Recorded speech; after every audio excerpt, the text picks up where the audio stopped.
everybody, and welcome to part 12 of our Turing tumble videos. In today's video, we will do puzzle number 12. So, let's get started. But first of all, we need to introduce a new piece, which is called the Interceptor.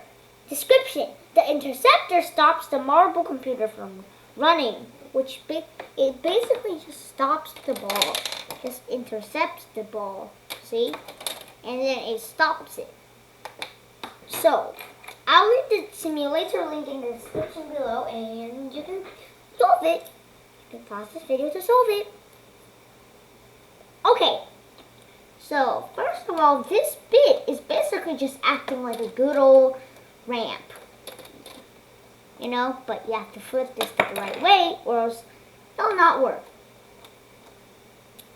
Because we only have 3. Also, our objective is to intercept the blue ball. Okay, so let's put that here as well. So, let's test this out. Yeah, it works. So this bit will act like a ramp, but you have to flip it to the right direction. And then it will go and this passage will lead to intercept the blue ball. I hope you enjoyed watching. I hope to see you next time. Bye!